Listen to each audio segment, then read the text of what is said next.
Bonjour, cette vidéo est une vidéo de formation. L'objectif est de vous montrer la nouvelle fonctionnalité de la version 6.3, à savoir la gestion des posages dans ENC. Alors cette gestion de posage permet d'utiliser les commandes qui en ISO s'appellent G54, G55 ou G56 et qui vous permettent de programmer vos pièces et de poser plusieurs pièces différentes ou identiques sur la table sans avoir à connaître la position exacte de ces pièces lorsque vous effectuez la programmation dans ENC. Ici pour l'exemple, j'ai pris deux pièces identiques et une pièce réalisée en symétrie pour lesquelles il y aura de définies trois origines locales. Alors je vais vous montrer comment on crée ces origines, comment on affecte les formes sur les origines et comment on règle le post-processeur pour que la sortie soit correcte. Alors dans un premier temps, je vais détruire les origines qui existent, puisque j'avais préparé le fichier. Donc vous voyez qu'une origine, ça se clique à son point d'origine, justement, pas sur les flèches, mais vraiment au point d'origine. Donc ici, je sélectionne les deux origines que j'avais créées, et donc je valide la destruction. On me dit que les usinages qui sont actuellement affectés à ces référentiels seront mis à jour et que cette opération est irréversible. On me demande de valider mon choix de destruction de ces référentiels. Donc je vais cliquer sur OK. Désormais, aucune origine n'est affectée à aucun des usinages qui sont sur l'écran. Donc je vais maintenant reprendre l'opération depuis le début. Je vais créer les origines. Donc dans géométrie, je trouve le menu référentiel. Et dans ce menu référentiel, j'ai création qui sert à créer une nouvelle référence, édition, à modifier une référence existante, affecter, c'est affecter un usinage à une référence qui existe déjà. Je vais dans un premier temps donc créer la référence, création. Ici on me demande un nom pour le nouveau référentiel. Le nom aujourd'hui est utilisé également comme code d'affectation ou code de sélection, c'est-à-dire que le nom apparaîtra directement dans les blocs machine. Ici je vais rentrer comme nom G55 et je vais ici cliquer l'origine de mon G55. Alors je vais faire un zoom et je prends le coin bas à gauche de la pièce. Ok.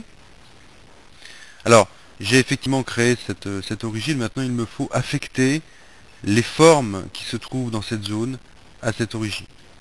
Donc dans le menu géométrie, je vais avoir référentiel, je vais avoir la possibilité d'affecter ces formes. Je vais les sélectionner par zone, c'est-à-dire que je vais entourer toute la pièce ici et prendre donc les deux formes qui sont ici plus les perçages. Je sélectionne, enfin je clique pour la fin de la sélection et on me demande sur quel référentiel je veux les affecter. Donc j'ai deux choix, soit aucun, soit le G55 que je viens de créer. Et là c'est ce que je souhaite. Okay. Ça c'est une façon effectivement d'affecter un usinage. La seconde façon, il vient simplement dans la définition de l'usinage, vous retrouvez maintenant le nom du référentiel sur lequel on est affecté et vous avez également la possibilité ici de changer l'affectation, usinage par usinage. Je vais réaliser la même opération sur l'usinage qui est à côté, géométrie référentiel, création. Je vais ici donner un nom de référentiel qui sera G56 et en sélectionner l'origine. Une fois que cette opération est réalisée, je vais affecter mes usinages. Affecter. Je prends tout ce qui est dans la fenêtre et je l'affecte sur le référentiel G56. Alors vous voyez que sur les trois opérations ici, je n'ai affecté que deux parties. La troisième en fait est à ce moment affectée à aucun référentiel. Et ceci a pour objectif de vous montrer comment cette situation est gérée par le post-processeur. Donc je vais cliquer ici sur post-process, exécution post-processeur. Dans le bouton divers, vous allez trouver des nouvelles commandes qui vous permettent de régler la façon dont le post-processeur va appréhender ces changements de référentiel. Vous avez deux options. La première concerne à quel moment vous voulez sortir le changement de référence. Est-ce que c'est avant le changement d'outil? Est-ce que c'est après le changement d'outil? Ou est-ce que vous ne souhaitez pas affecter ou utiliser des changements de référentiel, soit parce que vous ne souhaitez pas programmer de cette façon-là, soit parce que votre machine ne les gère pas. vous avez ici le choix de sélectionner la façon dont vous voulez que le post-processeur appréhende ces commandes. Là, je vais choisir le changement de référentiel avant le changement d'outil.